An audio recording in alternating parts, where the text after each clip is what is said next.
আজকে কিন্তু আমাদের শেষ ইফতারি এই বাসায়, মানে ঢাকাতে আজকে আমাদের শেষ। কালকে আমরা আমাদের দেশের বাড়িতে চলে যাব, এই জন্য আজকের ইফতারিতে আমরা একটু স্পেশাল ভাবে করার চেষ্টা করেছি। এই কারণে আমার হাজবেন্ডের মামাতো ভাই বোনদেরকে আমাদের বাসায় আজকে আসতে বলেছি, যাতে আমরা একসাথে ইফতারিটা করতে পারি। শেষ ইফতারিটা আমরা কি কি দিয়ে করলাম এই সকল বিষয় নিয়ে কিন্তু আজকের এই ব্লগ। হ্যালো গাইজ, আসসালামু আলাইকুম। Akib right new blog is it. কেমন আছো সবাই? আই হোপ সবাই ভালো আছো, তোমাদের দোয়া আর আল্লাহর রহমতে আমিও অনেক ভালো। ইফতারিতে মোস্ট যেটা সেটা হচ্ছে বিরিয়ানি। আমাদের স্পেশাল ইফতারি মানে কিন্তু বিরিয়ানিটাই। তবে বিরিয়ানিটা কিন্তু আজকে আমি অন্যভাবে রান্না করার চেষ্টা করছি, দেখা যাক কেমন হয়। যদিও ফার্স্ট বিরিয়ানি রান্না করার জন্য প্রথমে কিন্তু আমি মাংসটাকে কষিয়ে রান্না করে তারপর বড় একটা হাঁড়িতে পরিমাণ মতন পানি, মানে যতটুক চাউল তার ডাবল পানি নিয়ে নিই। সেই পানির মধ্যে পেঁয়াজ কুচি, তেজপাতা, আদা রসুন বাটা, বিরিয়ানি মশলা আর স্বাদ মতন লবণ দিয়ে তার সাথে কিন্তু সয়াবিন তেলটাও দিয়ে দিয়েছি। এবার নাড়াচাড়া করে কিছুক্ষণ জাল করে নেব পানিটা ফুটিয়ে আসা পর্যন্ত। আর এই ফাঁকে কিন্তু আমি অন্য কাজটাও করে নিচ্ছি। এখানে আলু চপ করার জন্য আমি আলুটাকে খুব ভালো মতো মথে আগে থেকে যদি সব কাজ কমপ্লিট করে রাখি তাহলে ভাজার সময় অনেক সুবিধা হয়। কাজ করতে করতে আমি একদমই ঘেমে যাচ্ছি। তোমাদের ভাইয়া তো আমাকে বলছে যে না থাক, আর কিছু করতে হবে না। তো অ্যাকচুয়ালি গরমটা আমি একদমই সহ্য করতে পারি না, শরীরটা অস্থির হয়ে পড়ে, আবার অসুস্থও হয়ে পড়ি। বিরিয়ানির জন্য আমি আলাদা কড়াইতে পোলার চাউলটাকে তেলে ভেজে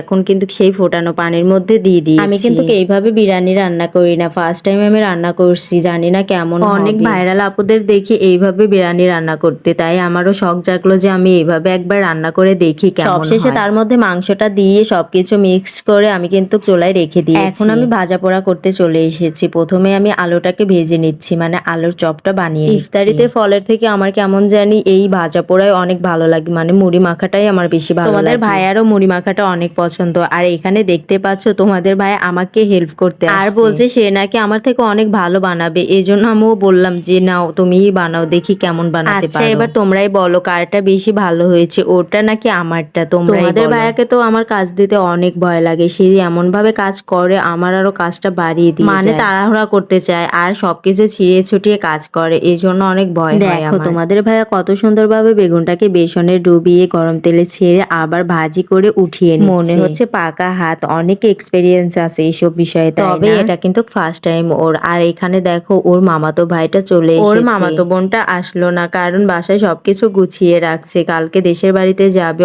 অনেক এক্সাইটেড। এদিকে ইফতারি একদমই সময় নেই, তাই তাড়াহুড়া করছে। এখনো তো পেঁয়াজটা ভাজা হয়নি। পেঁয়াজের ডাল ব্লান্ড করাটা একদমই পাতলা হয়েছিল, এই জন্য দেখো ছড়িয়ে ছড়িয়ে গরম তেলে একটা একটা করে পেঁয়াজের শেপ দিয়ে কিন্তু আমি ছেড়ে দিয়ে দিই। যেহেতু সময়টা খুব কম ছিল এই জন্য আমি পেঁয়াজগুলো একসাথে সবগুলো দিয়ে দিই। ইফতারিতে যদি কোনো মিষ্টি জিনিস না থাকে তাহলে কিন্তু খেতে একদমই ভালো লাগে। এই জন্য আমি বুয়েন্দা নিজে হাতে বানিয়ে সেরাতে ভিজিয়ে রাখছিলাম। সময় ছিল না, ইফতারি টাইম হয়ে গেছিল, এই জন্য অন্য কিছুর ভিডিও নিতে পারিনি, শুধু ইফতারি করাটার ভিডিও নিয়েছি। এখন আমরা সবাই মিলে আড্ডা দিচ্ছিলাম আর একসাথে ইফতারি করছিলাম, কি না মজা লাগছিল আমাদের। বিশেষ করে তোমাদের ভাইয়া তার মামাতো ভাইকে পেয়ে তো সেই মহা। তোমাদের ভাইয়া খুশি মানে আমি খুশি, তার খুশিতেই খুশি, তার হাসিতেই হাসি, তার কান্নাতেই আমিও কান্না। ইফতারি শেষে তারা এখন বিরিয়ানি খেতে বসে গিয়েছে, তারা এখানে বিরিয়ানি খেতে থাকুক। তোমরা এরকম আরো নিউ ভিডিও পাওয়ার জন্য আমার চ্যানেলটিকে সাবস্ক্রাইব আর পেজটাকে ফলো করে এই পর্যন্ত শেষ করছি। থ্যাংক ইউ সো মাচ, ভালো থাকবা সবাই, আল্লাহ হাফেজ।